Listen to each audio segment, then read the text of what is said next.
강원도 리조트 입구에 가난한 운전기사 지우가 차에서 대기하고 있었습니다. 어서 빨리 출발하게. 제발. 그때 한결 리조트 회장 윤지훈이 다급하게 차 안으로 들어와 말 한마디를 내뱉고 쓰러졌습니다. 회장을 태운 운전기사가 그의 코트 주머니 안에서 낡은 종이 한 장을 발견했습니다. 할아버지, 제가 도와드릴게요. 죽지 마세요. 그 순간 가난한 운전기사는 무언가 검은 음모가 있다고 직감적으로 깨달았습니다. 회장을 지키기로 결심한 지우의 인생은 앞으로 어떻게 될까요? 대체 누가 왜 재벌 회장의 목숨을 노리는 걸까요? 사연 시작 전 구독과 좋아요 눌러주시면 다음 영상 제작에 큰 힘이 됩니다. 댓글도 남겨주시면 한 분 한 분 인사드릴게요. 늘 행복하세요. 뜨거운 김이 모락모락 피어오르는 가마솥 앞에서 부모님은 아들의 공부를 위해서라면 어떠한 고생도 마다하지 않으셨죠. 수학에 천부적인 재능을 보였던 지우는 부모님의 기대대로 명문대 합격증을 거머쥐었습니다. 시장 사람 모두가 국밥집 아들이 개천에서 용났다며 박수를 쳤던 날, 지우는 비로소 부모님의 구분 등을 펴드릴 수 있다고 믿었습니다. 하지만 사람 좋은 아버지가 친구의 보증을 잘못 서주는 바람에 평생 모은 재산과 집이 한순간에 넘어갈 위기에 처한 것입니다. 당장 입학금은커녕 가족이 길바닥에 나앉게 생긴 상황에서 지우는 단호히 결단을 내렸습니다. 아버지가 고개를 떨구고 어머니가 밤새 흐느끼던 밤, 지우는 합격증 대신 운전면허증을 가슴에 품었습니다. 그렇게 지우는 공부 대신 돈을 벌기 위해 강원도 한결 리조트의 운전기사로 자원했습니다. 비상한 머리로 길을 외우고 숫자보다 정교하게 핸들을 꺾으며 부모님의 빚을 갚아 나갔습니다. 강원도 한결 리조트 입구, 폭우가 차창을 두드리는 소리가 귀를 찢을 듯 요란했죠. 가난한 운전기사 지우는 핸들을 꽉 쥔 채 시계를 힐끗 봤어요. 윤지훈 회장이 임원 회의를 마치고 나올 시간이 지났는데도 연락이 없었어요. 차 안은 냉방을 틀었지만 손바닥에선 땀이 배어 나왔죠. 지우는 백미러 너머로 리조트 본관 현관을 뚫어지게 바라보며 불안한 예감을 떨쳐낼 수 없었어요. 그때였어요. 회장이 비틀거리며 차 쪽으로 걸어오는 모습이 빗속에 어렴풋이 보였죠. 평소와 달리 윤 회장의 얼굴은 창백했고 이마엔 식은 땀이 송글송글 맺혀 있었죠. 회장님, 괜찮으세요? 지우가 다급히 물었지만 윤 회장은 대답 대신 지우의 팔을 움켜쥐며 간신히 중얼거렸어요. 빨리 출발하게. 목소리가 떨렸죠. 평소 카리스마 넘치던 재벌 회장의 모습은 온데간데 없었어요. 지우는 회장을 부축해 차 안으로 이끌었어요. 차 안으로 들어서자마자 윤 회장은 그대로 좌석에 고꾸라지듯 쓰러졌죠. 회장님, 회장님. 지우는 황급히 회장의 어깨를 흔들었어요. 의식은 희미했지만 숨은 붙어 있었어요. 지우는 회장을 뒷좌석에 누이고 부축하다 보니 회장의 코트 주머니에서 뭔가 떨어져 나왔어요. 낡은 종이 한 장이었죠. 지우는 조심스레 그 종이를 집어들었어요. 종이에는 손으로 쓴 듯한 복잡한 숫자와 기호들이 빼곡했어요. 38도 27분 북위. 암호 같았죠. 마치 보물지도처럼 어딘가의 위치를 가리키는 듯 했어요. 지우는 수학 천재였던 자신의 본능이 발동하는 걸 느꼈어요. 이건 단순한 메모가 아니었어요. 차 바닥을 보니 약 봉투가 떨어져 있었어요. 지우는 그걸 주워들고 자세히 살펴봤죠. 분명 회장이 평소 복용하던 심장약 봉투였어요. 하지만 뭔가 이상했어요. 캡슐 색깔이 달랐거든요. 평소엔 하얀색과 파란색이었는데 이번 약은 하얀색과 빨간색이었어요. 지우의 등골에 오싹한 기운이 흘렀죠. 이건 누군가 일부러 바꿔치기 한 거 아닌가? 지우는 재빨리 리조트 본관 쪽을 돌아봤어요. 현관 유리문 너머로 누군가 이쪽을 지켜보는 듯한 실루엣이 어른거렸어요. 빗물이 창문을 타고 흘러내렸지만 그 그림자는 움직이지 않았어요. 지우는 본능적으로 엑셀을 밟았죠. 타이어가 빗물을 튀기며 차가 급발진했어요. 회장 집이 아닌 자신의 반지하 월세방으로 향했어요. 회장 집엔 분명 위험이 도사리고 있을 거였거든요.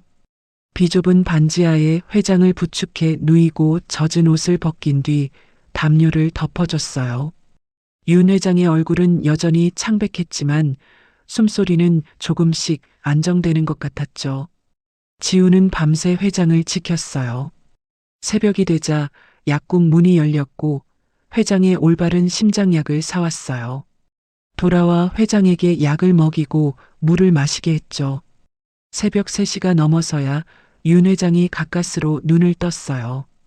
천장을 멍하니 바라보던 회장은 고개를 돌려 지우를 봤죠. 여긴 어디지? 제 집이에요, 회장님. 쓰러지셔서 일단 모시고 왔어요. 윤 회장은 천천히 상체를 일으켰어요. 손이 부들부들 떨렸죠. 지우는 물 한 컵을 건넸고 회장은 그걸 받아 단숨에 들이켰어요. 고맙네. 지우군. 회장의 목소리는 쉬어 있었어요. 그리고 잠시 침묵이 흘렀죠. 지우는 용기를 내어 물었어요. 회장님, 이 종이가 주머니에서 나왔는데요. 윤 회장의 눈빛이 흔들렸어요. 종이를 보는 순간 그의 입술이 파르르 떨렸죠. 그걸 자네가 봤나? 예, 근데 이게 대체 아직은 말할 수 없네. 하지만 지우군. 윤 회장은 지우의 눈을 똑바로 쳐다보며 말했어요. 자네가 날 지켜줘야겠어. 내 주변엔 믿을 사람이 없어. 그 순간 지우는 깨달았어요. 이건 단순한 건강 문제가 아니었다는 걸.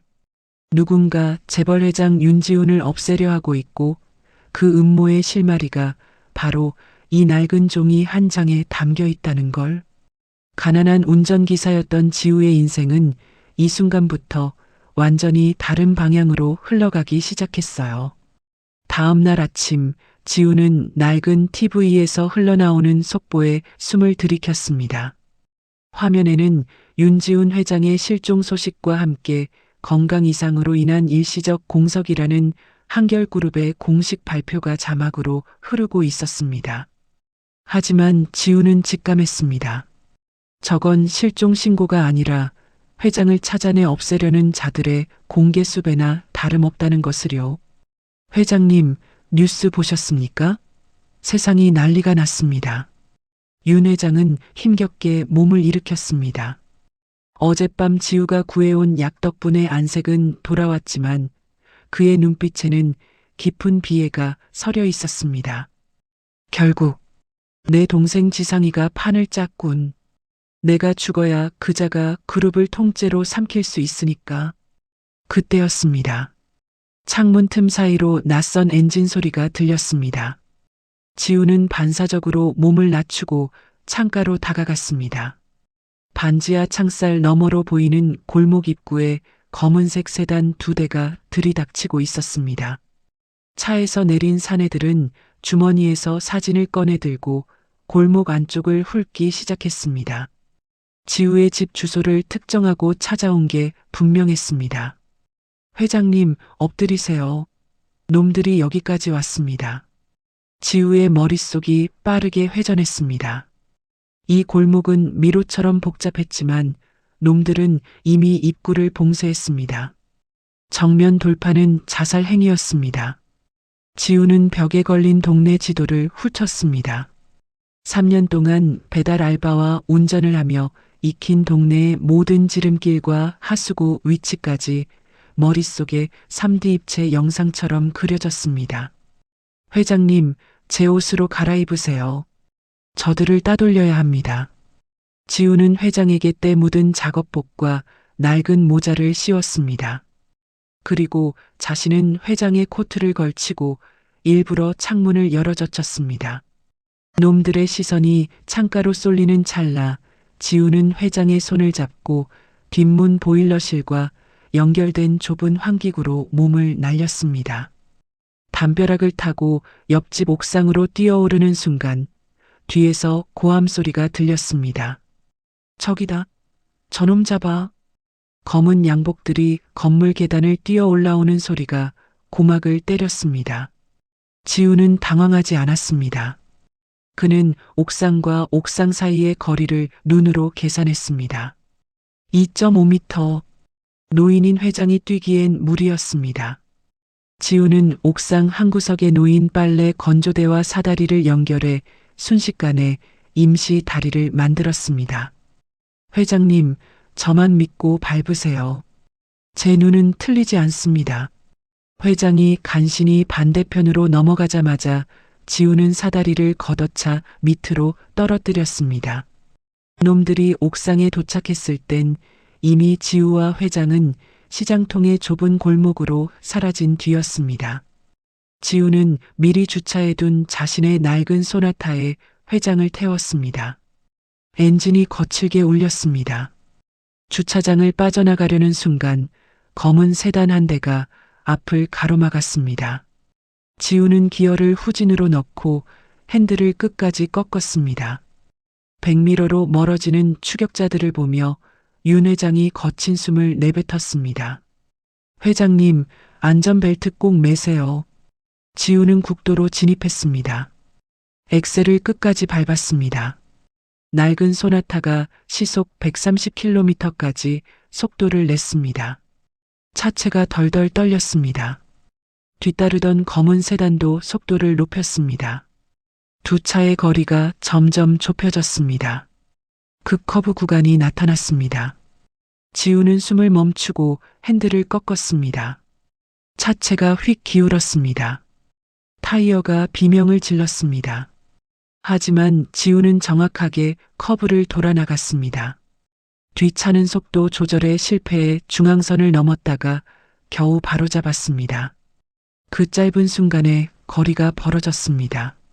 지우는 산속 비포장도로로 접어들었습니다. 흙먼지가 뒤로 날렸습니다. 차가 덜컹거렸지만 속도를 줄이지 않았습니다. 20분을 더 달렸을까 드디어 뒤따르던 차의 모습이 사라졌습니다. 지우는 한적한 마을 어귀에 차를 세웠습니다. 두 사람 모두 거친 숨을 몰아쉬었습니다. 지우의 손은 떨렸고 등에는 땀이 흥건했습니다. 윤 회장은 한참을 숨을 고르다가 지우를 바라봤습니다. 자네, 대단한 실력이군. 어디서 배웠나? 군대에서 운전병이었습니다. 특수기동대에서 6개월 훈련받았습니다. 회장은 처음으로 희미하게 미소를 지었습니다. 자네를 운전기사로 뽑은 게 내 인생 최고의 선택이었어. 지우는 고개를 숙였습니다. 뺨이 화끈거렸습니다. 누군가에게 이렇게 인정받는 게 처음이었습니다. 가난한 운전기사, 대학도 못 간 청년, 아무것도 아닌 존재였던 자신이 누군가에겐 소중한 사람이 되었다는 사실이 가슴을 뜨겁게 만들었습니다. 산속 마을 어귀의 작은 모텔, 지우는 회장을 2층 끝방으로 안내했습니다. 복도엔 곰팡이 냄새가 희미하게 풍겼고 형광등이 깜빡거렸죠. 윤 회장은 침대 모서리에 앉자마자 고개를 떨구었습니다. 어깨가 축 처져 있었어요. 지우가 물었지만 대답이 없었습니다. 회장은 그저 두 손으로 얼굴을 감싼 채 미동도 하지 않았어요. 한참이 지나서야 떨리는 목소리가 흘러나왔습니다. 지우군, 난 미쳐가고 있었어. 윤 회장은 주머니에서 낡은 지갑을 꺼냈습니다. 안에서 바랜 사진 한 장을 꺼내 보여주었죠. 환하게 웃고 있는 여자와 7살쯤 되어 보이는 여자아이였습니다. 사진 속 회장은 지금보다 20년은 젊어 보였고 무엇보다 행복해 보였어요.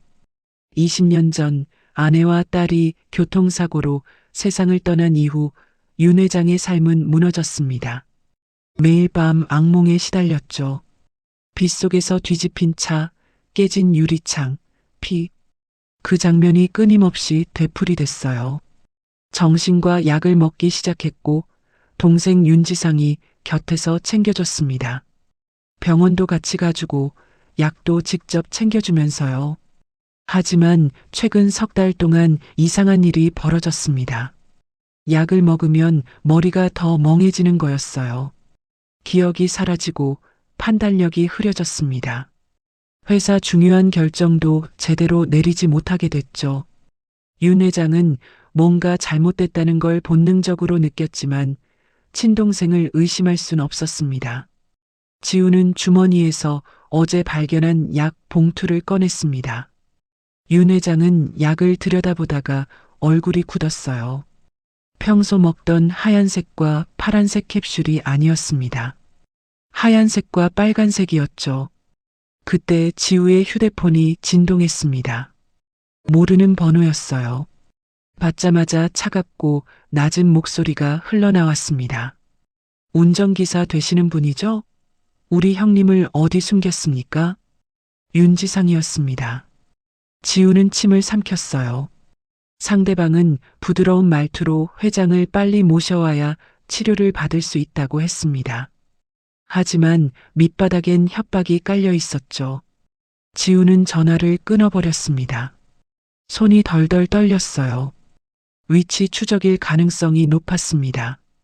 지우는 재빨리 두 사람의 휴대폰 배터리를 모두 빼내 서랍 깊숙이 숨겼어요. 그리고 창문 너머를 살폈습니다. 아직 수상한 차는 보이지 않았죠. 지우는 모텔을 나가 마을 중심가로 향했습니다. 작은 약국 하나가 눈에 띄었어요. 들어가자 50대 중반으로 보이는 약사가 반갑게 맞았습니다. 지우는 주머니에서 하얀색과 빨간색 캡슐을 꺼내 보여줬죠. 약사는 돋보기를 쓰고 자세히 들여다봤습니다. 그리고 고개를 저었어요. 정신과 약은 맞지만 빨간색 부분은 원래 성분이 아니라고 했습니다. 누군가 캡슐을 열어서 다른 걸 섞은 것 같다고요. 보통 이런 식으로 약을 조작하는 경우는 환각 성분이나 진정제를 과다하게 넣는다고 했습니다. 계속 먹으면 의존성이 생기고 판단력이 심각하게 떨어진다는 설명이었죠. 지우의 주먹에 힘이 들어갔습니다. 손톱이 손바닥을 파고들 정도였어요. 약사는 이런 행위가 상해죄는 기본이고 경우에 따라선 살인 미수까지 적용될 수 있다고 덧붙였습니다. 모텔로 돌아오자 윤 회장이 창가에 서서 밖을 멍하니 바라보고 있었어요. 석양빛이 회장의 뒷모습을 비쳤습니다. 외롭고 쓸쓸해 보였죠. 지우가 확인한 내용을 전하자 회장은 천천히 돌아섰습니다. 눈가가 붉어져 있었어요. 하지만 눈물은 흘리지 않았습니다. 윤 회장은 예상은 했지만 믿고 싶지 않았다고 고백했습니다. 친동생이 자신을 이렇게까지 할 줄은 몰랐다고요. 한결 리조트는 연 매출 3천억 원대 기업이었습니다. 윤지상은 부회장이었지만 경영권은 형인 윤지훈이 쥐고 있었죠. 동생은 형의 정신을 흐트러뜨려 법적으로 무능력자로 만들려 했던 겁니다. 그렇게 되면 모든 권한이 자연스럽게 넘어올 테니까요. 지우는 분노가 치밀었습니다. 가족을 이용해 재산을 빼앗으려는 추악한 욕심이었죠. 20년 전 사고에 대해서도 물었습니다. 윤 회장은 의심은 했지만 증거가 없었다고 답했어요. 경찰 조사 결과는 단순 사고였고 그걸 뒤집을 만한 근거가 없었습니다. 하지만 아내가 죽기 직전 윤 회장의 손을 잡고 뭔가를 말하려 했었습니다. 끝까지 듣지 못한 그 말이 20년 동안 회장을 괴롭혀왔죠. 지우는 가슴이 무너져 내리는 것 같았어요. 20년 동안 진실을 모른 채 동생을 믿으며 살아온 회장의 고통이 얼마나 컸을지 상상이 됐습니다. 회장은 힘없이 바닥에 주저앉았습니다. 털썩 앉아 두 손으로 머리를 감쌌어요. 지우는 옆에 무릎을 꿇고 앉았습니다. 그리고 단호하게 말했죠. 반드시 암호를 풀어내고 윤지상이 저지른 모든 악행을 밝혀내겠다고요. 윤 회장은 고개를 들었습니다. 눈빛에 희미한 빛이 돌았어요. 정말 도와줄 수 있냐고 물었습니다. 지우는 자신 같은 가난한 운전기사를 믿어주시고 목숨까지 맡겨주신 회장님을 끝까지 지키겠다고 대답했어요. 목소리는 단호했습니다. 윤 회장은 처음으로 진심 어린 미소를 지었죠. 그리고 지우의 손을 꽉 잡았습니다. 두 사람의 손은 떨렸지만 그 악수엔 굳은 신뢰가 담겨 있었어요. 창밖으론 어둠이 내렸고 방안 형광등 불빛만이 두 사람을 비췄습니다. 차가운 바람이 창문 틈새로 스며들어왔지만 두 사람의 마음엔 뜨거운 결의가 타오르고 있었습니다. 다음 날 새벽 5시 지우는 잠에서 깼습니다. 지우는 조심스럽게 회장의 어깨를 흔들었습니다. 윤 회장은 화들짝 놀라 눈을 떴습니다. 거친 숨을 몰아쉬며 주위를 둘러봤어요. 현실로 돌아오는데 몇 초가 걸렸습니다. 또 그 꿈이었다고 했습니다. 차가 절벽 아래로 떨어지는 꿈이요. 지우가 생수를 건넸고 회장은 벌컥벌컥 마셨습니다. 손이 여전히 떨렸어요. 창밖으로 동이 트기 시작했습니다. 새들이 지저귀는 소리가 들렸죠. 윤 회장은 이제 모든 걸 말해야겠다고 입을 열었습니다. 20년 전 9월 아내 민서가 이상하게 불안해했습니다. 뭔가 위험을 감지한 것 같았죠. 그러던 어느 날 밤 민서가 서재로 찾아왔어요. 떨리는 손으로 종이 한 장을 내밀며 말했습니다. 만약 자신에게 무슨 일이 생기면 꼭 이걸 풀어보라고, 여기 진실이 담겨 있다고요. 윤 회장은 그때 웃으며 대수롭지 않게 넘겼습니다. 그로부터 사흘 후였습니다. 비 오던 밤 민서가 딸 서연이를 데리고 외출했다가 돌아오지 못했어요. 급커브 구간에서 차가 미끄러져 절벽 아래로 추락했다고 했습니다. 두 사람 다 즉사였죠. 경찰은 빗길 교통사고로 결론 내렸습니다. 브레이크 흔적도 없었고 과속도 아니었다고요. 그냥 불운한 사고라는 판정이었습니다. 윤 회장은 그 말을 믿을 수밖에 없었죠. 장례를 치르고 난 뒤에야 아내가 건넨 종이가 생각났습니다. 서재 책상 서랍 깊숙한 곳에서 찾았어요. 펼쳐보니 온통 숫자와 기호뿐이었습니다. 아무리 봐도 무슨 뜻인지 알 수 없었죠. 수학 전공한 친구들에게도 보여줬습니다. 암호 전문가에게도 의뢰했어요. 하지만 아무도 풀지 못했습니다. 시간이 지나면서 윤 회장은 이게 그냥 낙서일지도 모른다고 생각했죠. 그래도 버리지 못했습니다. 마지막 희망이었으니까요. 언젠가 누군가 이걸 풀어줄 거라는, 그리고 민서가 무슨 말을 하려 했는지 알 수 있을 거라는. 윤 회장은 지우에게 종이를 건넸습니다. 지우는 조심스럽게 받아들었어요. 손으로 쓴 글씨였습니다. 38도 27분 북위, 127도 49분 동경, 지동 3층 벽장, 좌측에서 5번째 벽돌, 189자 2123. 지우의 눈이 반짝였습니다. 수학 천재였던 본능이 깨어나는 걸 느꼈죠. 숫자들이 패턴을 이루며 머릿속에서 정리되기 시작했어요. 이건 좌표 같았습니다. 위도와 경도, 그리고 구체적인 위치까지 적혀 있었죠. 윤 회장의 목소리에 간절함이 묻어났습니다. 정말 풀 수 있냐고 물었어요. 지우는 고개를 끄덕이며 시간을 달라고 했습니다. 반드시 풀어내겠다고요. 회장의 눈가에 눈물이 맺혔습니다. 20년 동안 품어온 슬픔과 의문이 드디어 해결될 수도 있다는 희망 때문이었죠. 지우는 종이를 책상 위에 펼쳐놓고 앉았습니다. 펜을 들었어요. 아내가 자주 가던 특별한 장소가 있냐고 물었습니다. 윤 회장은 생각에 잠겼어요. 민서는 국밥을 좋아했다고 했습니다.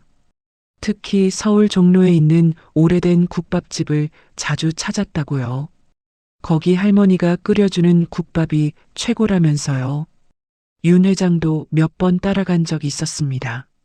작은 골목 안쪽에 있었는데 할매 국밥 그런 투박한 이름이었던 것 같다고 했죠.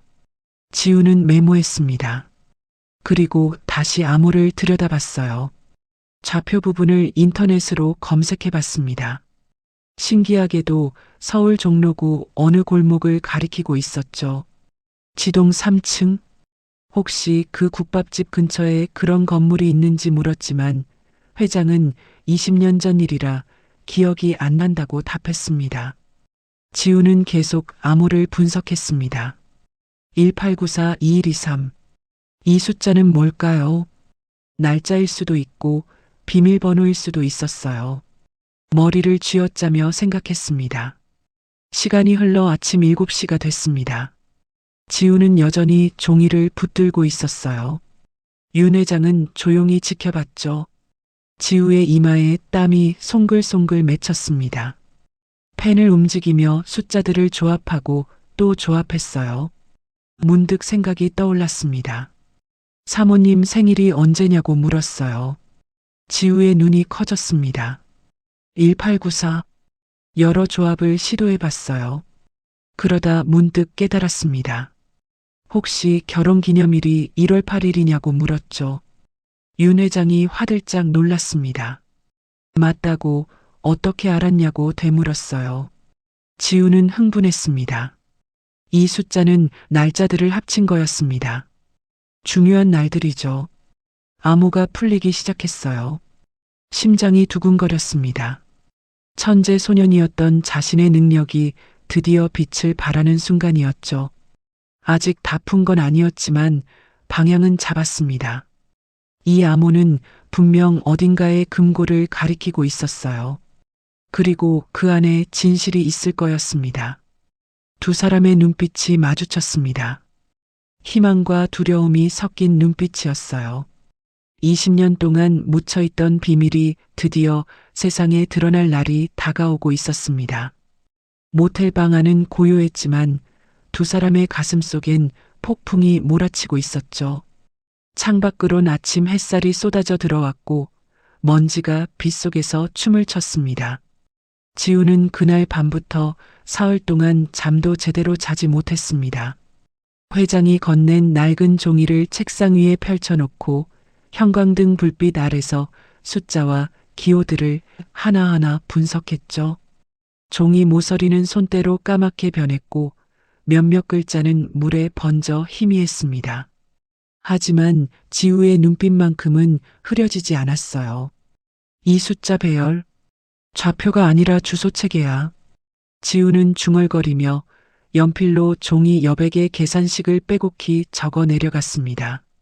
손목이 저리도록 펜을 쥐고 때로는 벽에 기대 눈을 감고 암호의 패턴을 머릿속으로 그려냈죠. 새벽 3시 창밖으로 차가운 바람이 들어왔지만 지우는 느끼지 못했습니다. 오직 암호를 푸는 것만이 회장님을 지키는 길이라고 믿었으니까요. 마침내 나흘째 되던 아침 지우의 손이 멈췄습니다. 연필 끝이 종이 위 한 지점을 가리키고 있었어요. 심장이 쿵쾅거렸습니다. 암호가 가리킨 주소는 너무나도 익숙한 곳이었으니까요. 바로 지우의 어머니가 30년 넘게 운영해온 한결 국밥집이었습니다. 이럴 수가. 지우는 멍하니 그 주소를 바라봤습니다. 재벌 회장의 비밀 금고가 하필 가난한 운전기사의 집 국밥집에 숨겨져 있다니 믿기지 않았죠. 하지만 숫자는 거짓말하지 않았습니다. 암호는 정확히 국밥집 주소와 건물 구조, 그리고 창고의 특정 위치까지 지정하고 있었어요. 지우는 서둘러 윤 회장에게 전화를 걸었습니다. 회장님, 암호를 풀었습니다. 그런데 믿기 힘드시겠지만 그 장소가 제 어머니 가게예요. 수화기 너머로 윤 회장의 긴 침묵이 흘렀습니다. 그리고 떨리는 목소리가 들려왔죠. 그 국밥집, 한결 국밥집 말인가? 네, 맞습니다. 그럼 운명이었구나. 자네 어머니 가게는 내가 20년 전부터 알던 곳이네. 아내가 살아있을 때 우리 부부가 자주 찾던 단골집이었어. 지우는 깜짝 놀랐습니다. 어머니는 늘 옛날 단골 손님 이야기를 했지만 그게 바로 윤 회장 부부였다는 사실은 몰랐던 거예요. 회장의 목소리는 과거를 떠올리며 더욱 낮아졌습니다. 아내는 그 집 된장찌개를 무척 좋아했지. 힘들 때마다 우린 그곳에서 밥을 먹으며 위로받곤 했네. 아내가 마지막으로 남긴 암호가 그곳을 가리킨다니. 이건 우연이 아니야. 지우는 가슴이 뜨거워지는 걸 느꼈습니다. 자신과 회장님의 인연이 이미 20년 전부터 시작되었다는 사실이 믿기지 않았죠. 그날 저녁 지우는 윤 회장과 함께 국밥집을 찾았습니다. 간판 불빛이 어둠 속에서 따뜻하게 빛나고 있었어요. 가게 안에서는 김치찌개 끓는 냄새가 코끝을 스쳤고 손님 몇 명이 테이블에 앉아 밥을 먹고 있었습니다. 어머니는 앞치마를 두른 채 주방에서 국자를 들고 계셨죠. 어머니, 잠깐 뒤쪽 창고 좀 봐야 할 것 같아요. 지우의 말에 어머니는 고개를 갸웃했지만 아들의 진지한 표정을 보고는 고개를 끄덕였습니다. 세 사람은 가게 뒤편 창고로 향했어요. 창고는 오래된 냄새가 났고 김치 항아리와 쌀포대가 한쪽에 쌓여 있었습니다. 지우는 암호에 적힌 대로 창고 왼쪽 구석으로 갔습니다.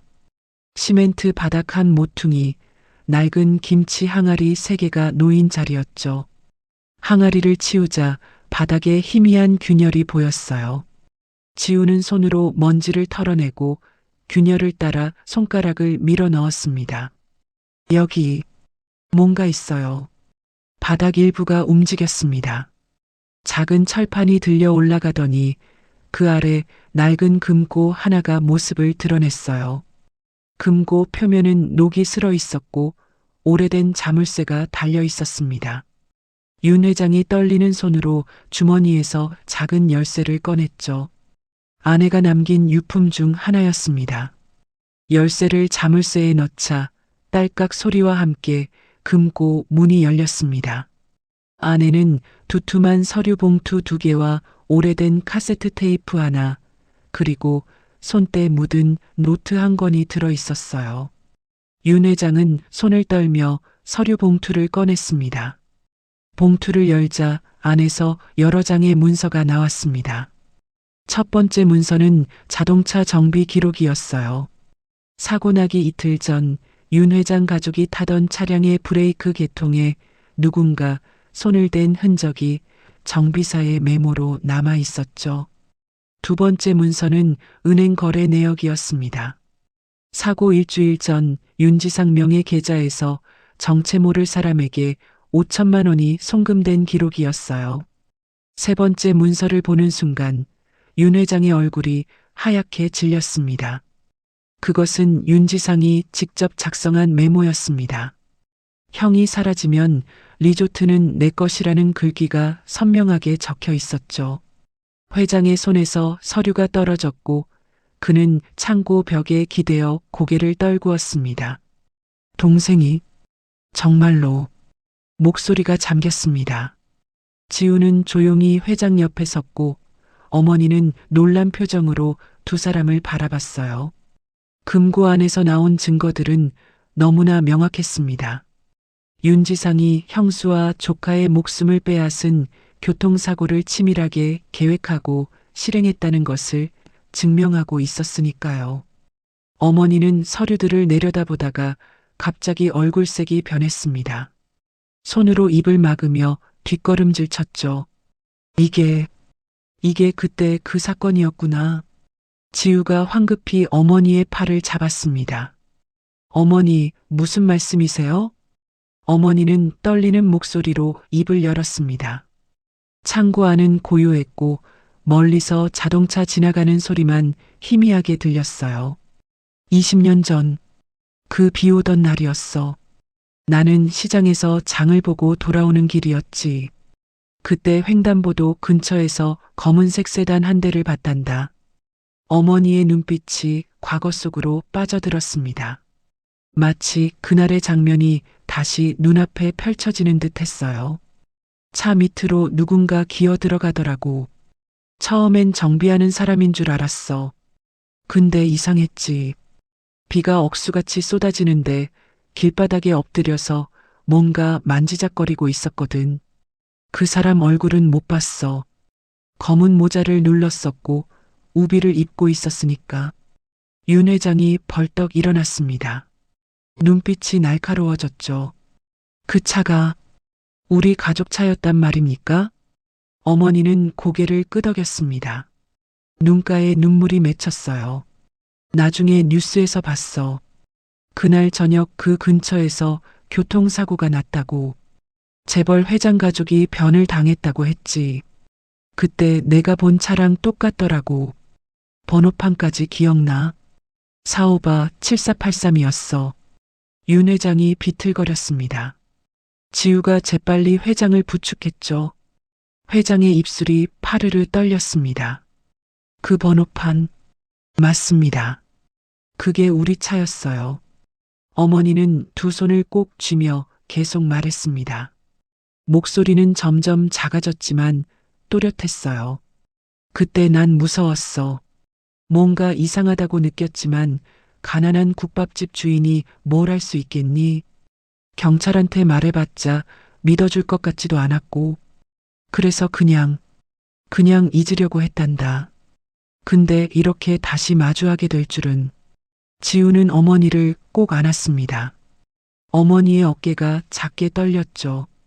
20년 동안 가슴속에 묻어뒀던 죄책감이 한꺼번에 터져 나오는 것 같았어요. 윤 회장은 천천히 어머니 앞에 섰습니다. 그리고 깊숙이 허리를 숙였죠. 고맙습니다. 그때 보신 것을 기억해 주셔서 이제야 진실을 알게 됐습니다. 어머니는 황급히 회장을 일으켰습니다.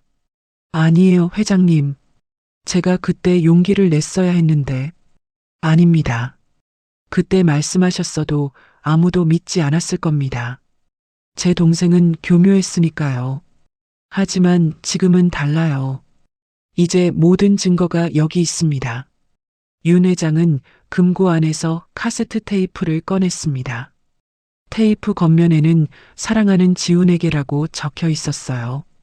아내의 필체였죠. 회장의 손이 또다시 떨렸습니다. 이걸 들어봐야겠어요. 세 사람은 창고에서 나와 가게 안쪽 작은 방으로 갔습니다. 지우는 오래된 카세트 플레이어를 찾아왔고 테이프를 넣었어요. 재생 버튼을 누르자 잡음이 섞인 여자 목소리가 흘러나왔습니다. 여보, 당신이 이걸 듣고 있다면 아마 나는 이미 이 세상에 없을 거예요. 윤 회장의 눈에서 눈물이 주르륵 흘러내렸습니다. 20년 만에 듣는 아내의 목소리였죠. 지우와 어머니도 숨을 죽이고 테이프에 귀를 기울였습니다. 나는 알아요. 지상 씨가 우리를 노리고 있다는 걸. 며칠 전 우연히 그의 서재에서 이상한 문서를 봤어요. 당신 이름이 적힌 유언장 초안이었죠. 그리고 누군가와 통화하는 소리도 들었어요. 형만 없으면 모든 게 내 것이라고 말하더군요. 테이프 속 목소리는 차분했지만 두려움이 배어 있었습니다. 나는 증거를 모았어요. 은행 거래 내역, 정비소 기록, 그의 메모까지 모두 한결 국밥집 창고에 숨겨뒀어요. 그곳은 우리가 가장 행복했던 기억이 있는 곳이니까. 당신이 힘들 때마다 찾던 그곳에서 진실을 찾길 바라요. 목소리가 잠시 멈췄다가 다시 이어졌습니다. 여보, 만약 내게 무슨 일이 생기더라도 절대 무너지지 마요. 우리 아들을 위해서라도 꼭 진실을 밝혀내요. 사랑해요, 영원히. 테이프가 멈췄습니다. 방 안은 깊은 침묵에 잠겼죠. 윤 회장은 두 손으로 얼굴을 감싸며 소리 없이 울었습니다. 어머니는 조용히 회장의 등을 쓰다듬었고 지우는 주먹을 불끈 쥐었어요. 한참 후 윤 회장이 눈물을 닦으며 고개를 들었습니다. 눈빛이 달라져 있었어요. 슬픔은 여전했지만 그 안에 단단한 결의가 자리 잡고 있었죠. 이제 알겠습니다. 아내가 왜 이곳을 선택했는지. 이곳은 단순한 국밥집이 아니에요. 우리 가족에게 따뜻함을 준 곳이고 진실을 지켜준 곳입니다. 회장은 어머니의 손을 꼭 잡았습니다. 그리고 사모님께서 20년 동안 이 비밀을 지켜주셨어요. 의도하지 않으셨겠지만 덕분에 증거가 사라지지 않았습니다. 어머니는 고개를 저었습니다. 저는 아무것도 몰랐어요. 그냥 여기서 국밥이나 끓이며 살았을 뿐이에요. 그게 바로 운명입니다. 윤 회장은 지우를 바라봤습니다. 천재 소년이었지만 가난 때문에 꿈을 접고 운전기사가 된 청년, 그리고 그 청년의 어머니가 운영하는 국밥집에 모든 진실이 숨겨져 있었다는 사실. 이 모든 것이 우연일 수 없었죠. 지우 씨, 자네가 내 운전기사가 된 것도, 자네가 암호를 푼 것도 모두 정해진 인연이었어요. 이제 우린 함께 싸워야 합니다. 윤지상을 멈춰 세워야 해요. 지우는 고개를 끄덕였습니다. 가슴속 깊은 곳에서 뜨거운 무언가가 치솟아 올랐어요. 이건 단순히 재벌 회장을 돕는 일이 아니었습니다. 20년 전 억울하게 세상을 떠난 사람들의 명예를 되찾아주는 일이었죠. 회장님, 제가 끝까지 함께하겠습니다. 어머니가 두 사람의 손을 포개 쥐었습니다. 작고 거친 손이었지만 그 안에는 따뜻한 힘이 담겨 있었어요. 밤은 깊어갔지만 국밥집 작은 방에는 희망의 불빛이 켜져 있었습니다. 세 사람은 서로를 바라보며 다짐했죠. 이제 진실을 세상에 드러낼 시간이 왔어요.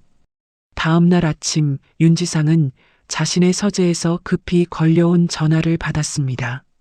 수화기 너머로 부하의 다급한 목소리가 들렸죠. 회장님, 금고가 발견됐습니다. 국밥집 창고에 숨겨져 있던 게 모두 드러났어요. 윤지상의 얼굴이 일그러졌습니다. 손에 쥔 와인잔이 바닥에 떨어져 산산조각 났고 붉은 액체가 하얀 카펫에 번졌어요. 그는 책상을 주먹으로 내리쳤습니다. 책상 위에 놓인 서류들이 바람에 날리듯 흩어졌죠. 그 운전기사 놈이 감히. 윤지상은 곧바로 움직였습니다. 그는 20년 동안 완벽하게 숨겨왔던 비밀이 무너지는 걸 지켜볼 수 없었죠. 그날 오후 서울 시내 곳곳에 수배 전단이 붙기 시작했습니다. 전단에는 지우의 얼굴 사진과 함께 한결 리조트 회장 납치 용의자라는 문구가 크게 박혀 있었어요. 윤지훈 회장을 납치하고 협박한 위험한 인물입니다. 목격 시 즉시 신고해 주시기 바랍니다. 전단 하단에는 신고 포상금 5천만 원이라는 글씨까지 적혀 있었습니다. 윤지상은 돈으로 사람들의 눈과 귀를 막으려 했죠. 거리를 지나던 사람들이 전단을 보며 수군거렸어요. 지우는 국밥집 뒷골목에서 그 전단을 발견했습니다. 자신의 얼굴이 범죄자처럼 인쇄되어 있는 걸 보며 이를 악물었죠. 손이 부들부들 떨렸지만 두려움보다는 분노가 컸습니다. 이렇게 나올 줄 알았어야 했는데. 그때 윤지상의 부하 대여섯 명이 국밥집 앞에 나타났습니다. 검은 양복을 입은 남자들은 거침없이 가게 안으로 들어왔어요. 손님들이 놀라 자리에서 일어났고 국 끓이던 어머니가 황급히 앞으로 나왔습니다. 여긴 무슨 일이세요? 대답 대신 남자들은 테이블을 뒤집기 시작했습니다. 그릇들이 바닥에 떨어져 깨지는 소리가 요란했죠. 김치찌개가 바닥에 쏟아졌고 밥그릇들이 와르르 굴러다녔어요. 손님들은 비명을 지르며 밖으로 달려나갔습니다. 이 가게 주인 어디 있어? 당장 나와. 남자 중 하나가 소리쳤습니다. 어머니는 떨리는 목소리로 대답했죠. 제가 주인인데요. 대체 왜 이러시는 겁니까? 당신 아들 어디 있어? 우리 회장님을 납치한 놈 말이야. 무슨 소리예요? 우리 지우가 회장님을 도와드린 건데. 남자가 비웃음을 터뜨렸습니다. 그리고 주머니에서 수배 전단을 꺼내 어머니 얼굴 앞에 들이댔어요. 증거가 여기 있잖아. 당신 아들은 지명 수배자야. 어서 불러내지 못해? 어머니는 고개를 저으며 뒤로 물러섰습니다. 하지만 남자들은 그녀를 애워쌌죠. 주방으로, 창고로 구석구석 뒤지기 시작했어요. 김치 항아리를 넘어뜨리고 쌀 포대를 찢었습니다. 하얀 쌀알들이 바닥에 쏟아졌고 고춧가루 봉지가 터지며 붉은 가루가 공중에 날렸어요. 시장 상인들이 소란 소리를 듣고 하나둘 모여들었습니다. 떡집 아저씨, 생선가게 아주머니, 야채 파는 할머니까지 모두 국밥집 앞에 섰죠. 야, 이게 무슨 짓이야? 남의 가게를 왜 이 모양으로 만들어? 떡집 아저씨가 소리쳤지만 검은 양복의 남자들은 눈도 깜짝하지 않았습니다. 오히려 한 명이 아저씨의 가슴팍을 밀쳤어요. 아저씨가 뒤로 휘청거렸고 옆에 있던 생선가게 아주머니가 황급히 붙잡았습니다. 다들 물러서. 이건 경찰 업무야. 방해하면 너희도 같이 잡혀간다. 남자들은 거짓말을 서슴지 않았습니다. 그 순간 지우가 골목 모퉁이에서 이 광경을 목격했어요. 가게가 난장판이 되고 어머니가 겁에 질린 얼굴로 서 있는 모습. 지우는 달려가려 했지만 발이 떨어지지 않았습니다. 자신이 나타나면 어머니가 더 위험해질 게 뻔했으니까요. 그때 남자 중 한 명이 어머니의 팔을 거칠게 잡았습니다. 아들이 안 나타나면 어쩔 수 없지. 당신이라도 데려가야겠어. 뭐? 나요. 손 놔요. 어머니가 발버둥 쳤지만 소용없었습니다. 남자들은 어머니를 끌고 밖으로 나갔어요. 가게 밖에 대기하고 있던 검은색 승합차 문이 열렸고 어머니는 그 안으로 밀려 들어갔습니다.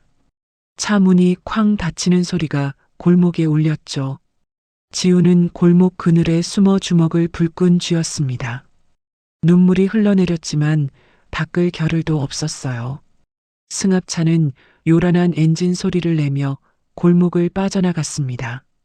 배기가스 냄새가 코를 찔렀고 타이어 자국이 젖은 아스팔트에 검게 남았어요. 시장 상인들은 망연자실한 표정으로 서 있었습니다. 떡집 아저씨가 휴대폰을 꺼내 경찰에 신고하려 했지만 생선가게 아주머니가 손을 저었어요. 소용없어. 저 사람들 뒤에 재벌이 있다잖아. 경찰도 움직이지 않을 거야. 국밥집 안은 처참했습니다. 깨진 그릇 조각들이 바닥에 널렸고 뒤집힌 테이블 위로 국물이 떨어지고 있었어요.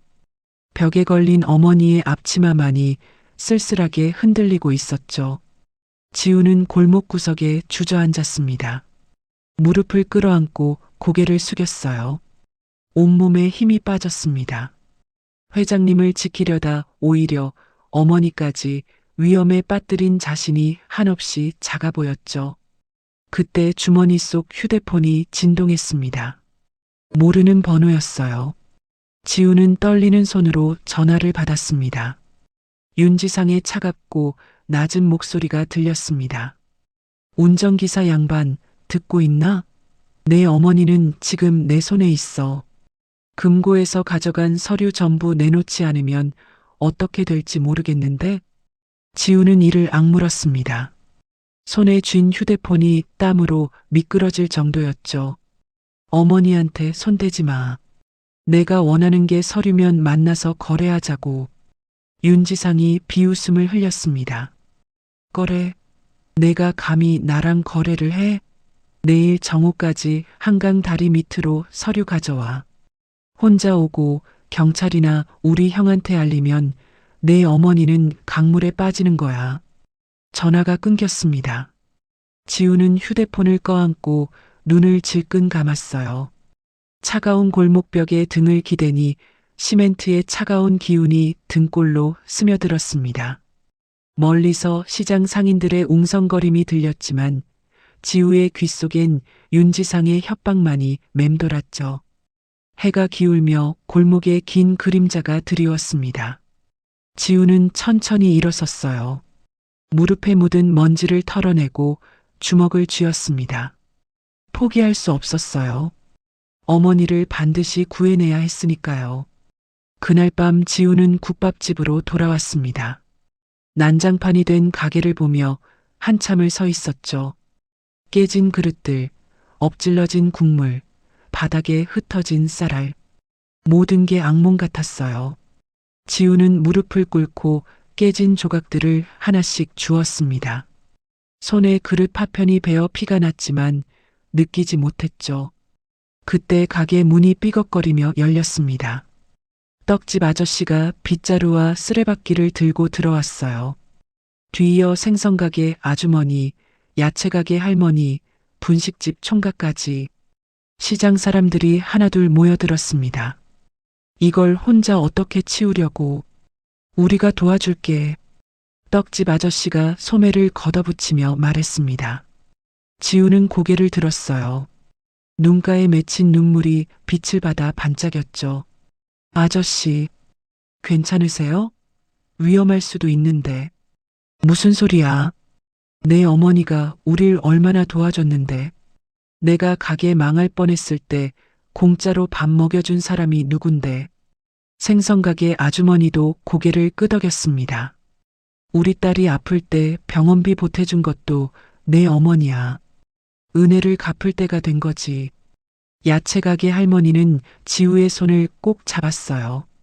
거친 손이었지만 따뜻했습니다. 내 어머니는 착한 사람이야. 우리가 꼭 구해낼 거다. 사람들은 말없이 청소를 시작했습니다. 빗자루질 소리, 물 뿌리는 소리, 그릇 정리하는 소리가 가게 안을 채웠어요. 1시간쯤 지나자 가게가 조금씩 제 모습을 되찾기 시작했습니다. 지우는 구석에 앉아 사람들을 바라봤습니다. 가난한 시장 사람들이었지만 그 누구보다 따뜻한 마음을 가진 이들이었죠. 어머니가 평생 이들에게 베풀었던 작은 친절들이 지금 빛을 발하고 있었어요. 청소가 끝난 뒤 떡집 아저씨가 지우 옆에 앉았습니다. 그래서 계획이 뭐야? 혼자 서류 들고 가서 바꿔오려고? 지우는 고개를 저었습니다. 아저씨, 전수학은 잘해도 싸움은 못해요. 윤지상한테 가면 서류만 빼앗기고 어머니도 못 구할 거예요. 그럼 지우의 눈빛이 달라졌습니다. 칠판 앞에서 수학 문제를 풀던 그때처럼 차분하고 날카로워졌죠. 다른 방법을 찾아야 해요. 어머니가 어디 갇혀 있는지부터 알아내야 합니다. 지우는 노트북을 꺼냈습니다. 손가락이 키보드 위를 빠르게 움직였어요. 윤지상의 소유 건물들, 회사 목록, 관련 부동산 정보가 화면에 떠올랐습니다. 지우는 지난 사흘 동안 윤지상의 동선을 추적한 자료를 펼쳤죠. 윤지상은 강남의 낡은 창고 하나를 가지고 있어요. 겉으로는 폐업한 것처럼 보이지만 전기 사용량이 꾸준해요. 누군가 그곳을 쓰고 있다는 증거죠. 생선가게 아주머니가 화면을 들여다봤습니다. 그럼 거기 있을 가능성이 크겠네? 네, 10중 8구요. 지우는 창고 주변 지도를 띄웠습니다. 건물 구조, 출입구, CCTV 위치까지 세세하게 표시했어요. 천재 소년의 머리는 이미 구출 계획을 짜고 있었습니다. 하지만 정면으로는 못 들어가요. 감시 카메라가 4대나 있고 경비원도 최소 2명은 있을 겁니다. 분식집 총각이 물었습니다. 그럼 어쩌려고?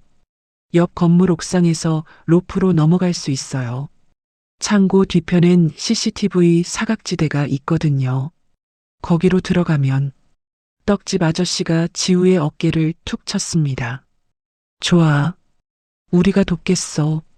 뭘 하면 돼? 지우는 사람들을 둘러봤습니다. 평범한 시장 상인들이었지만 지금만큼은 든든한 동료들이었죠. 내일 정오, 윤지상은 한강 다리 밑에서 저를 기다릴 겁니다. 그 시간에 창고 경비가 약해질 거예요. 그때가 기회입니다. 다음 날 정오가 되기 30분 전, 지우는 창고 근처 건물 옥상에 올라섰습니다. 바람이 세게 불었고 옷자락이 펄럭였어요. 아래를 내려다보니 높이가 5층은 좋게 됐습니다. 다리가 후들거렸지만 참았죠. 떡집 아저씨와 분식집 총각이 로프를 단단히 묶었습니다. 옥상 난간에 로프를 고정하고 반대편을 지우의 허리에 묶었어요. 조심해. 떨어지지 말고. 지우는 고개를 끄덕이고 난간을 넘었습니다. 발이 공중에 뜬 순간 심장이 미친 듯이 뛰었어요. 손에 쥔 로프가 땀으로 미끄러웠지만 꽉 붙잡았습니다. 천천히 조금씩 창고 쪽으로 이동했죠. 바람이 거세게 불어 몸이 흔들렸습니다. 지우는 이를 악물고 버텼어요.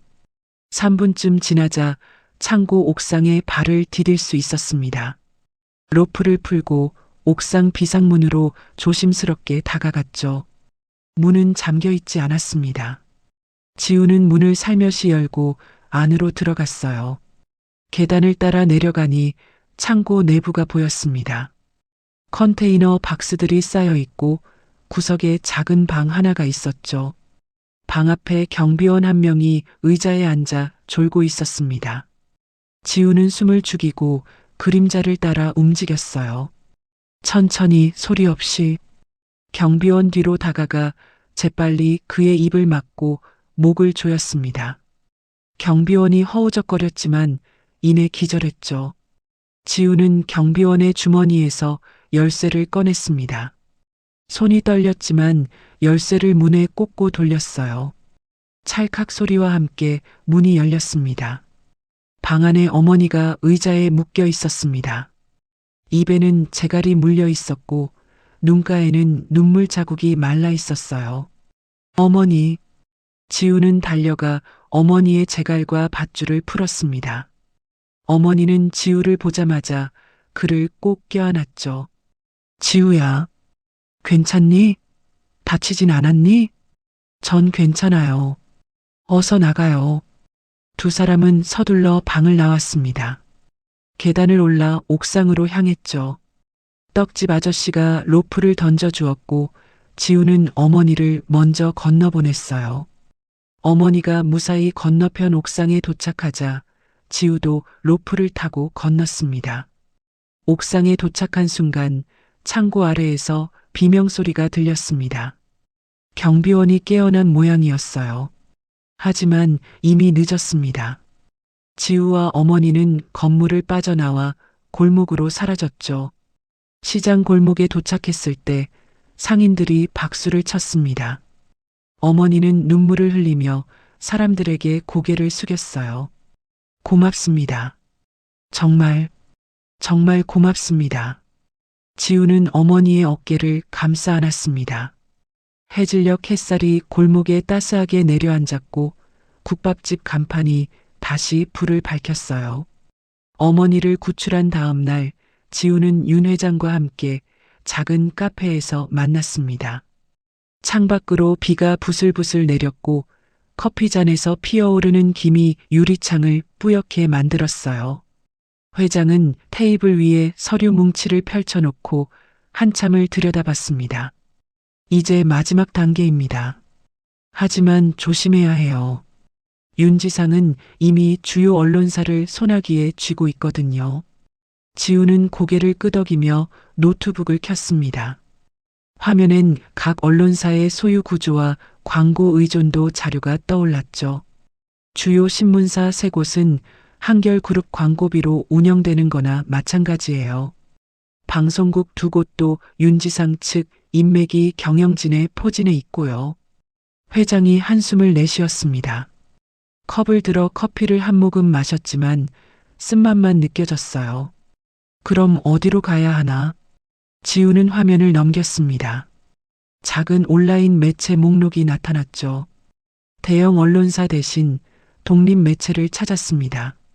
진실의 목소리라는 온라인 언론사인데 젊은 기자들이 운영하고 있어요. 광고 없이 구독료만으로 버티는 곳이라 외부 압력에 자유롭습니다. 회장의 눈빛이 살아났습니다. 좋아요. 그쪽과 연락해보죠. 그날 오후 지우는 진실의 목소리 편집장 강민준을 만났습니다. 30 초반의 젊은 기자였죠. 그는 낡은 사무실 책상 앞에 앉아 지우가 건넨 서류를 하나씩 검토했어요. 형광등 불빛 아래서 종이를 넘기는 소리만 고요하게 울렸습니다. 5분쯤 지났을까? 강민준이 서류를 내려놓고 지우를 똑바로 쳐다봤습니다. 이거 진짜예요? 20년 전 사건이 조작이었다는. 네, 모두 사실입니다. 은행 거래 내역, 정비 기록, 윤지상, 본인의 메모까지 다 있습니다. 강민주는 의자 등받이에 몸을 기댔습니다. 손으로 턱을 쓸어내리며 생각에 잠겼죠. 창밖으로 빗소리가 거세졌고 천둥이 멀리서 울렸어요. 우리가 이걸 보도하면 큰 파장이 일 겁니다. 윤지상 측에서 가만히 있지 않을 거고요. 알고 있습니다. 하지만 진실은 밝혀져야 합니다. 강민준이 천천히 고개를 끄덕였습니다. 그는 책상 서랍에서 녹음기를 꺼냈어요. 좋습니다. 우리가 하겠습니다. 내일 오후 4시 온라인 생중계로 기자회견을 열죠. 그쪽에서 방해해도 실시간으로 전 세계에 송출되면 막을 수 없을 겁니다. 다음 날 오후 3시 30분, 지우와 윤 회장은 작은 회의실로 향했습니다. 강민준과 기자 5명이 카메라와 조명을 설치하고 있었어요. 회의실은 좁았지만 벽면엔 하얀 천이 걸려 있었고 테이블 위엔 마이크 2개가 놓였습니다. 건물 밖에선 이미 윤지상의 부하들이 모여들고 있었습니다. 검은 양복을 입은 남자 10여 명이 입구를 가로막았죠. 하지만 강민준은 이미 예상하고 있었어요. 그는 건물 뒷문으로 지우와 회장을 들였고 정문 쪽 소라는 신경 쓰지 않았습니다. 4시가 되자 생중계가 시작됐습니다. 빨간 불이 켜진 카메라 앞에 윤 회장이 앉았고 지우가 그 옆에 섰어요. 회장은 깊게 숨을 들이마셨습니다. 손이 떨렸지만 마이크를 잡았죠. 화면 속 시청자 숫자가 빠르게 올라갔습니다. 100명, 500명, 1000명. 소문을 듣고 사람들이 접속하기 시작했어요. 안녕하십니까? 저는 한결 리조트 회장 윤지훈입니다. 회장의 목소리는 떨렸지만 또렷했습니다. 그는 테이블 위에 준비한 서류를 펼쳤어요. 오늘 이 자리에 선 이유는 20년 동안 숨겨졌던 진실을 말씀드리기 위해서입니다. 제 아내와 아들이 세상을 떠난 교통사고는 사고가 아니었습니다. 카메라 너머 댓글 창이 요동쳤습니다. 시청자 수는 이미 5,000명을 넘어섰죠. 회장은 서류를 하나씩 카메라에 보여줬습니다. 은행 거래 내역, 정비소 기록, 윤지상의 메모. 증거들이 화면에 선명하게 드러났어요. 그리고 지우가 준비한 영상이 재생됐습니다. 윤지상이 회장의 약을 몰래 바꿔치기 하는 장면, CCTV에 잡힌 모습이었죠. 영상 속 윤지상은 주변을 살피며 약병을 호주머니에서 꺼냈습니다. 그리고 회장의 서재 책상 위 약통을 열어 알약들을 바꿔 넣었어요. 시간은 지난달 23일 밤 11시 45분. 날짜와 시각까지 정확히 기록돼 있었습니다. 건물 밖에선 윤지상의 부하들이 문을 두드렸습니다. 쿵쿵거리는 소리가 회의실까지 들렸지만 생중계는 멈추지 않았어요. 강민준이 카메라를 조정하며 회장의 얼굴을 클로즈업했습니다. 제 동생 윤지상은 재산을 차지하기 위해 가족을 죽였습니다. 그리고 20년 동안 저를 정신적으로 무너뜨려 왔습니다. 더는 침묵할 수 없습니다. 회장의 눈에서 눈물이 흘러내렸습니다. 하지만 목소리는 흔들리지 않았죠. 카메라는 그 모습을 가감없이 담아냈어요. 시청자 수가 10,000명을 넘어섰습니다. 댓글은 초당 수십 개씩 올라왔고 SNS에선 실시간 검색어 1위에 윤지훈 회장 생중계가 올랐습니다. 언론사들도 이 소식을 받아쓰기 시작했어요. 지훈은 노트북으로 반응을 확인했습니다.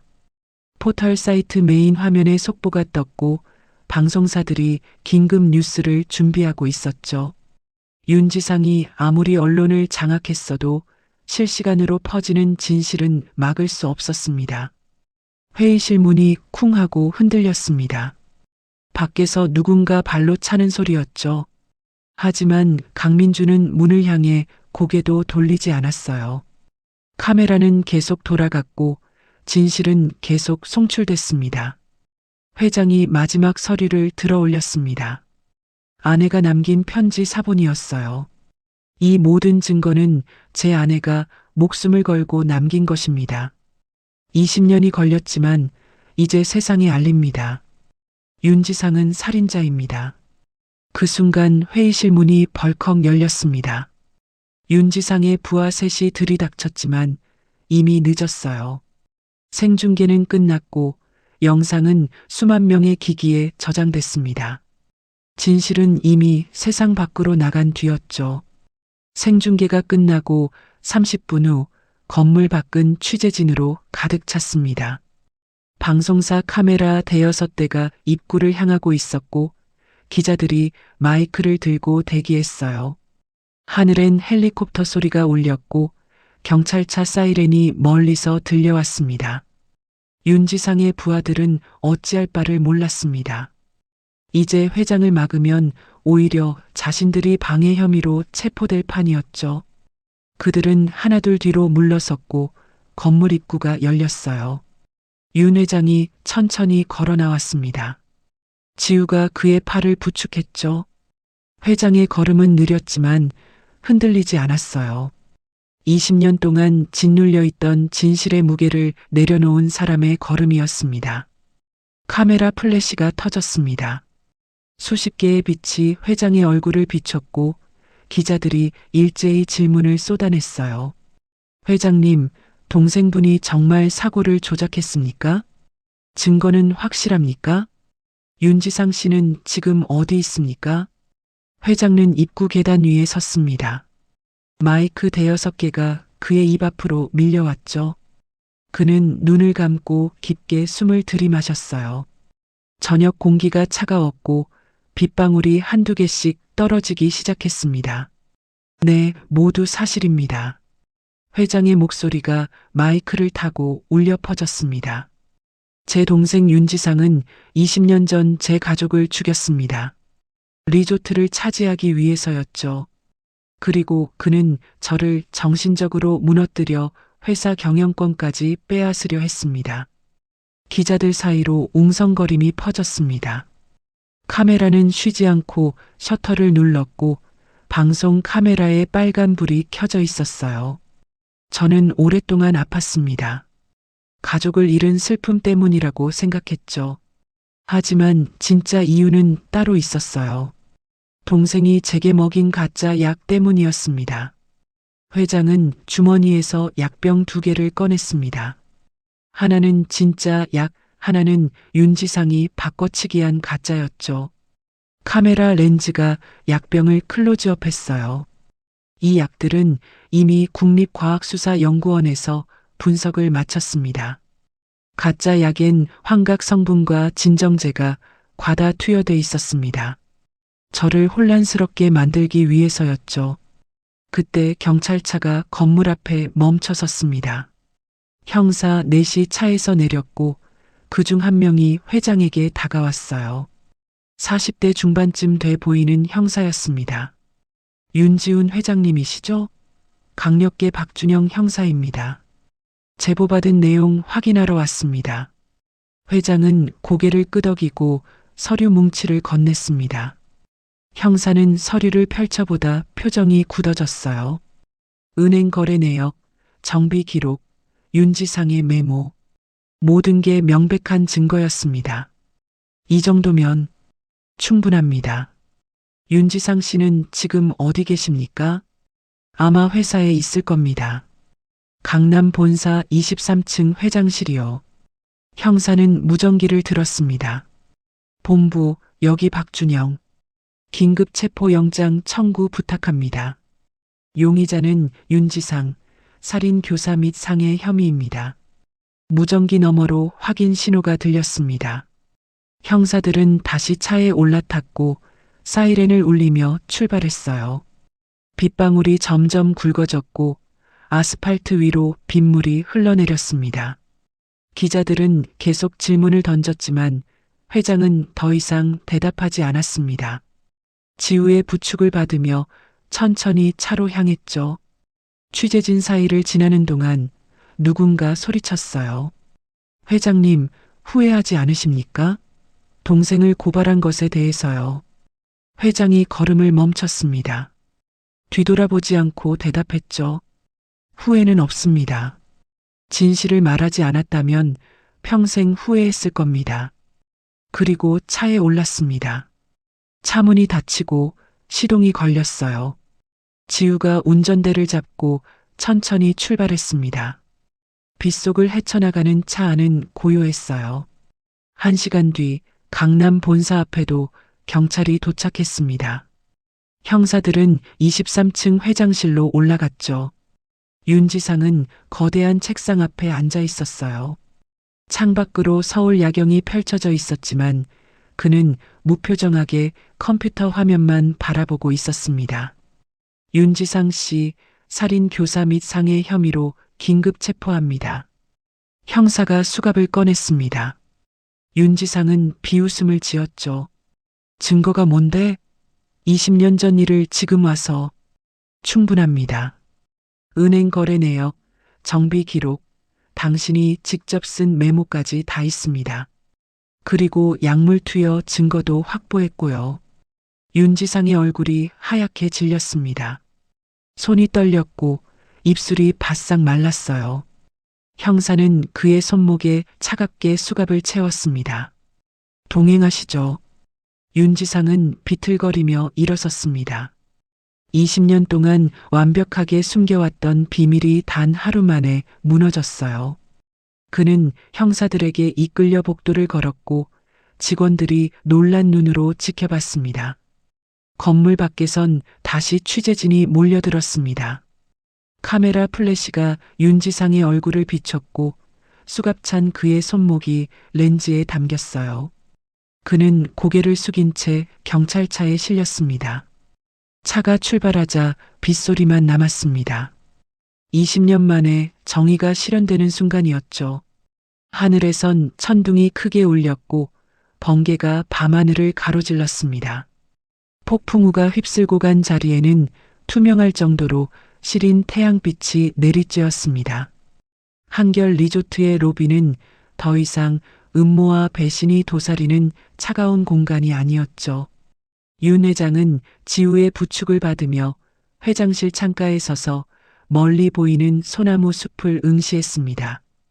그의 어깨는 이전보다 훨씬 가벼워 보였고 깊게 패였던 미간의 주름도 세월의 훈장처럼 부드럽게 펴져 있었어요.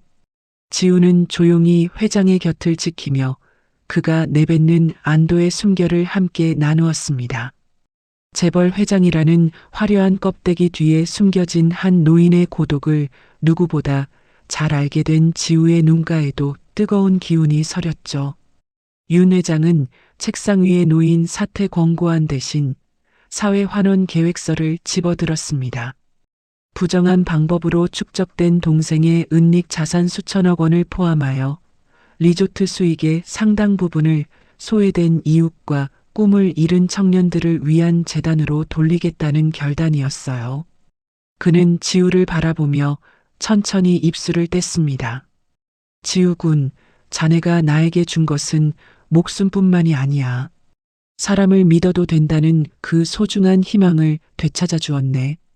회장의 목소리는 가늘게 떨리고 있었지만 그 안에 담긴 진심은 지우의 심장을 울렸습니다. 지우는 말없이 고개를 숙여 깊은 감사를 표했죠. 지우에게도 새로운 봄이 찾아왔습니다. 운전대를 잡느라 굳은 살이 박였던 손에는 다시 펜이 쥐어졌어요. 윤 회장은 지우의 비상한 재능이 가난이라는 벽에 막히지 않도록 전폭적인 지지를 아끼지 않았습니다. 지우는 낮에는 어머니의 국밥집에서 서빙을 돕고 밤에는 코피를 쏟아가며 책과 씨름했죠. 낡은 반지하 방 벽면에 가득했던 복잡한 수식들은 이제 절망의 흔적이 아니라 미래를 향한 설계도가 되었습니다. 어머니는 보글보글 끓는 가마솥 앞에서 아들의 뒷모습을 보며 연신 훔쳐내던 눈물을 이제야 기쁨으로 닦아낼 수 있었어요. 마침내 겨울이 지나고 합격자 발표가 나던 날 지우의 이름 옆에는 서울대학교 합격이라는 눈부신 글자가 새겨졌습니다. 가난한 운전기사로 불리던 청년이 오로지 자신의 지능과 의지, 그리고 진심 하나로 일궈낸 기적이었죠. 지우는 합격 통지서를 출력해 제일 먼저 윤 회장을 찾아갔습니다. 회장은 아이처럼 기뻐하며 지우의 두 손을 꼭 맞잡았어요. 자네라면 해낼 줄 알았네. 이 사회에 자네 같은 따뜻한 머리가 필요했어. 두 사람의 눈에서 시작된 기쁨의 눈물은 거실 바닥으로 툭툭 떨어졌습니다. 지우는 주먹을 불끈 쥐며 결심했습니다. 자신처럼 억울하고 힘든 사람들을 위해 평생을 바치겠노라고 말이죠. 하늘은 유난히도 푸르고 높았습니다. 지우와 윤 회장은 꽃다발을 들고 강원도 산기슭에 위치한 가족 묘소를 찾았죠. 20년이라는 긴 세월 동안 어둠 속에 갇혀 있던 진실이 밝혀진 뒤 처음으로 올리는 인사였습니다. 묘역 주위에는 은은한 들꽃 향기가 바람을 타고 퍼져나갔고 나뭇잎들이 부딪히며 내는 바스락 소리는 마치 먼저 간 가족들이 환영하는 박수 소리처럼 들렸어요. 윤 회장은 아내와 자식의 비석 앞에 무릎을 꿇었습니다. 마디 굵은 손으로 비석에 쌓인 먼지를 정성스럽게 닦아내는 그의 등 뒤로 따스한 오후의 햇살이 내리비쳤죠. 여보, 이제야 당신과 우리 아이 앞에 떳떳하게 설 수 있게 되었소.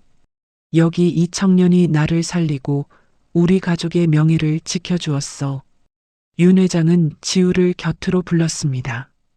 지우는 정중하게 허리를 숙여 절을 올렸어요. 차가운 대리석 비석에 손을 얹자 지난 몇 달간의 사투가 주마등처럼 스쳐 지나갔습니다. 폭우 속에서 쓰러진 회장을 발견했던 순간부터 시장 사람들과 힘을 합쳐 어머니를 구출하고 진실을 폭로하던 긴박했던 찰나까지 말이죠. 그 모든 과정이 헛되지 않았음을 증명하듯 산새들이 맑은 소리로 지적이었습니다. 지우는 묘비 앞에서 나직하지만 단단한 목소리로 약속했습니다. 회장님, 가족분들께 약속드립니다. 제가 가진 천재적인 머리는 오직 사람을 살리고 정의를 세우는 데만 쓰겠습니다. 다시는 돈과 권력 앞에 진실이 묻히는 일이 없도록 세상의 가장 낮은 곳에서 빛을 밝히는 사람이 되겠습니다. 지우의 눈동자는 그 어느 때보다 형형하게 빛나고 있었죠. 회장은 지우의 어깨를 든든하게 토닥였습니다. 두 사람 사이에는 피보다 진한 신뢰와 애정이 흐르고 있었어요. 가난한 운전기사와 고독한 재벌 회장으로 만났던 기적 같은 인연은 이제 서로의 삶을 지탱해주는 가장 든든한 버팀목이 되었습니다. 산에서 내려오는 길, 지우는 가방 속에 든 전공 서적의 묵직한 무게를 느꼈습니다. 그것은 앞으로 짊어져야 할 책임감이자 동시에 무한한 가능성의 무게였죠. 저 멀리 마을 어귀에서 어머니가 운영하는 국밥집의 하얀 연기가 피어오르는 것이 보였습니다. 구수한 육수 냄새가 코끝을 스치는 듯한 착각에 지우는 입가에 환한 미소를 띄었죠. 이제 지우에게는 지켜야 할 가족과 믿어주는 스승, 그리고 당당하게 걸어갈 수 있는 평탄한 길이 눈앞에 펼쳐져 있었습니다. 가난도 음모도 더 이상 그를 흔들 수 없었죠. 지우와 윤 회장의 뒷모습이 노을빛에 길게 늘어지며 시련 끝에 찾아온 눈부신 미래를 향해 한 발짝씩 나아갔습니다. 시청해 주셔서 감사합니다. 지금까지 글빛 이야기였습니다. 다른 이야기도 듣고 싶으시다면 구독 눌러주세요.